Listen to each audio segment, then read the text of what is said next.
தமிழக விவசாயிகள் பாதுகாப்பு சங்கத்தின் அழைப்பை ஏற்று ஊடகவியலாளர்கள் சந்திப்புக்கு வருகை தந்திருக்கக்கூடிய பல்லடம் ஊடக நண்பர்கள் அனைவரையும் வருக வருக என அன்போடு வரவேற்கிறோம். தமிழக விவசாயிகள் பாதுகாப்பு சங்கத்தின் சார்பில் வருகிற திங்கட்கிழமை, அதாவது பிப்ரவரி 24 அன்று பல்லடம் கொங்கு வேளாளர் திருமண மண்டபத்திலே கல் விடுதலை மாநாடு நடைபெற உள்ளது. இந்த மாநாட்டின் நோக்கம் என்னவென்றால், பனை தென்னை உலகத்தில் உள்ள 108 நாடுகளில் இருக்கிறது. உலகத்தில் எந்த நாட்டிலுமே பனையிலிருந்தோ தென்னையிலிருந்தோ கல் இறக்க விற்க பருக எதற்குமே தடை கிடையாது. மேலும் இதை ஊக்கப்படுத்துகிறார்கள். இந்தியாவில் தமிழ்நாட்டை தவிர வேறு எந்த மாநிலத்திலும் தடை கிடையாது. பீகாரிலே முழு மதுவிலக்கு அமல் இருக்குது, ஆனால் அங்கு கல்லுக்கு அனுமதி கொடுத்திருக்கிறார்கள். கேரளாவில் கல்லை இறக்கி அரசாங்கமே தமிழ்நாட்டை போல டாஸ்மாக் நிறுவனத்தை போல கல் வளர்ச்சி வாரியத்தை நிறுவி அதன் மூலமாக கல் விற்பனை செய்து கொண்டிருக்கிறது. கல்லுக்கு வரி விதிப்பதன் மூலமாக மட்டுமே கேரள அரசு ஆண்டுக்கு 4000 கோடி ரூபாய் வருமானத்தை ஈட்டுகிறது. 8000 பேருக்கு வேலை வாய்ப்பு கொடுக்கிறது. கேரளாவில் இருக்கக்கூடிய பனை தென்னை உழவர்கள் கூடுதலாக வாழ்வாதாரத்தை பெறுகிறார்கள், வருமானத்தை பெறுகிறார்கள். கல் என்பது அது மதுபான பட்டியலில் வைத்திருப்பது தவறு. அது தமிழர்களுடைய மரபு உணவு பானம், ஒரு ஊட்டச்சத்து பானம். Vitamin B1, B2, B6, B12, protein, புரோபயோட்டிக்னு சொல்லக்கூடிய மிகச்சிறந்தது அங்கதான் இருக்குது. லாரிக் அமிலம் அதுல தான் இருக்குது. எல்லா கனிமங்களும் தனிமச்சத்துக்களும் அதுல இருக்குது. மலட்டுத்தன்மையை போக்குவதற்கு மிகச்சிறந்த சித்த மருத்துவத்தில் பரிந்துரைக்கக்கூடிய அருமருந்து கல்லு தான். ஆனால் அந்நிய மதுபானங்கள்ல விஷம் மட்டும்தான் இருக்கிறது. இந்த விஷத்தை அரசாங்கமே அந்நிய மதுபானங்களை தமிழ்நாட்டில் விற்று கொண்டிருக்கும் போது, தமிழ்நாட்டின் மரபு உணவு பானத்தை 1/1/1987 தடை செய்து வைத்திருப்பது என்பது இந்திய அரசியலமைப்பு சட்டம் நமக்கெல்லாம் வழங்கியுள்ள உணவு தேடும் உரிமையை தடுத்துள்ளதாக நாங்கள் கருதுகிறோம். ஆக மதுவிலக்கு சட்டத்திலிருந்து கல்லை நீக்க வேண்டும், மரபு உணவு பானமாக அறிவிக்க வேண்டும், உணவு தேடும் உரிமையை உறுதி செய்ய வேண்டும் என்கிற கோரிக்கையை வலியுறுத்தி நடைபெற உள்ள மாநாடு நடைபெற இருக்கிறது. தமிழக விவசாயிகள் பாதுகாப்பு சங்கத்தின் சார்பில் கல் தடையை நீக்க கோரி முதற்கட்டமாக நாங்கள் பல்லடத்தில் மாநாடு நடத்துகிறோம். தமிழகம் முழுவதும் நடத்த திட்டமிட்டுள்ளோம். இந்த வரக்கூடிய தேர்தலுக்குள்ளாக கல் மீதான தடை நீக்குவதற்கு அடுத்தடுத்து பல கட்ட போராட்டங்களை எடுக்க இருக்கிறோம் என்பதையும் நாங்கள் தெரிவித்துக் கொள்கிறோம். இந்த மாநாட்டில் யாரெல்லாம் பங்கேற்றிருக்காங்க, எத்தனை பேர் பங்கேற்பாங்க? இந்த மாநாட்டிலே 2000க்கும் மேற்பட்ட விவசாயிகள் பங்கேற்க இருக்கிறார்கள். நம்ம சங்க நிர்வாகிகள் அல்லும் பகலமாக விவசாயிகளை திரட்டுவதற்கான ஏற்பாடுகளை சிரம் மேற்கொண்டு செய்து கொண்டிருக்கிறார்கள்.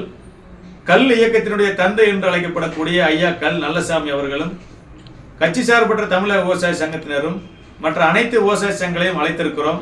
ஆக அனைத்து விவசாய சங்கங்களையும் ஒன்று கூட்டி, கல் போராளிகளையும் ஒன்று கூட்டி, பண ஏரிகளையும் ஒன்று திரட்டி இந்த மாநாடு நடைபெறும்.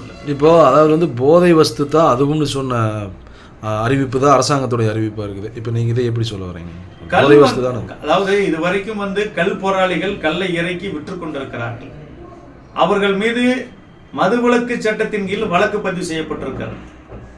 ஒரு வழக்கை கூட காவல்துறையால் இதுவரை நிரூபிக்க முடியவில்லை. ஏனென்றால் கல்லிலே மது என்பதற்கான குணாதிசயங்களே இல்லை. அதை போய் நீங்க ஆய்வகத்தில் பரிசோதனை பண்ணி பார்க்கும்போது சாதாரண பிராண்டி விஸ்கி பீரில் இருக்கிற மதுபான அம்சங்களும் கல்லில் இருக்கிற அம்சங்களும் அடிப்படையில் வேறுபாடா இருக்குது. கல்லிலே சத்துக்கள் இருக்கிறது, ஆனால் மதுபானத்திலே நமது நரம்பு மண்டலத்தை சீரழிக்கக்கூடிய ரசாயனங்கள் மட்டும்தான் இருக்கிறது. எனவே கல் என்பது மதுபான பட்டியலில் வரவில்லை. அதுதான் மிகச்சிறந்த. இப்போ டாஸ்மாகில் அன்றாட வரக்கூடிய வரவே அரசாங்கத்துக்கு வேற விஷயம். இப்போ இதை இது கல்லுனால அதுக்கு இடையூறு வருங்கிற ஒரு பெரிய ஒரு கருத்து அரசாங்கத்திடம் இருக்குமா இல்லையா? ஒரு மிகச்சிறந்த கேள்வி. இப்போ கேரளா நம்மளுக்கு பக்கத்து மாநிலம். அதிக அளவு, அதாவது அதிக சதவீதத்தில் குடிக்கிற சதவீதம் அதிக அளவு குடிக்கக்கூடிய குடிகாரில் இருக்கிற மாநிலம் கேரளா. கேரளாவில் அந்நிய மதுபானங்களுடைய விற்பனை உயர்ந்து கொண்டிருக்கிறது, கல் விற்பனை உயர்ந்து கொண்டிருக்கிறது. ரெண்டும் குறைவே இல்லை. இது வேற அது வேற. அது உடலை கெடுக்கக்கூடிய மதுபானம், இது ஊட்டச்சத்து பானம், மரபு பானம், சத்துக்களை உள்ளடக்கியது. ரெண்டுக்கான வேறுபாடு இருக்குது. இது இங்க இருக்கக்கூடியவங்க அரசியல்வாதிகள் அதிக தொடர்ச்சியா சொல்வதற்கு காரணம் என்னவென்றால், கேரளாவில் மதுபான ஆலையை முதலாளிகள் நடத்துகிறார்கள், கர்நாடகாவிலே மதுபான ஆலைகளை முதலாளிகள் நடத்துகிறார்கள். ஆனால் தமிழ்நாட்டில் அஇஅதிமுக திமுகவை சேர்ந்த அரசியல்வாதிகள் நடத்துகிறார்கள். அதுதான் இங்க பிரச்சனைக்கு காரணம். ஆக அதனால்தான் கல்லுக்கான தடை 1987 38 ஆண்டுகளாக இன்று நீடித்துக் கொண்டிருக்கிறது. இந்த தேர்தலுக்குள்ளே விவசாயிகளுடைய எண்ணிக்கையை திரட்டி போராட்டங்களை பெரிதுபடுத்தி அந்த தடையை எங்களால் உடைக்க முடியும் என நம்பிக்கையோடு இந்த மாநாட்டை நடத்தும். இப்போ இந்த மாநாட்டுக்கு முன்னாடி அரசு தரப்புக்கு உங்கள் தரப்புக்கான பேச்சுவார்த்தைகளோ அதோட நிலைப்பாடு என்னவா இருக்கிறது? கடந்த 2022 டிசம்பர் 16 அன்று நாங்கள் கோவை மாவட்டம் சுல்தான்பேட்டையில் தென்னை விவசாயிகள் மாநாட்டிலேயே கல்லுக்கு தடையை விலக்க வேண்டும் என்ற கோரிக்கையும் வைத்திருந்தோம், தீர்மானத்தையும் நிறைவேற்றியிருந்தோம். 2023 ஜூலை 5 ஆகஸ்ட் 5 வரைக்கும் 30 நாட்கள் 18 மாவட்டங்களிலே தொடர் காத்திருப்பு போராட்டத்தை நடத்தினோம். அந்த 10 அம்ச கோரிக்கையை நோக்கி வலியுறுத்தினோம். அந்த 10 அம்ச கோரிக்கையில கல்லுக்கு தடை விலக்க வேண்டும் என்கிற ஒரு கோரிக்கை. இது குறித்து தொடர்ச்சியாக அமைச்சர் பெருமக்களை அதிகாரிகளை சந்தித்து வலியுறுத்தி கொண்டே இருக்கிறோம். கல்லுக்கு தடையை விலக்க வேண்டும் என்பது நியாயமான கோரிக்கை. முதல்வர் கவனத்திற்கு கொண்டு செல்கிறோம், அரசின் கவனத்திற்கு கொண்டு செல்கிறோம். பதில்தான் வருகிறதே ஒழியே இதுவரை அதற்கான ஆக்கப்பூர்வ நடவடிக்கை எடுக்கவில்லை.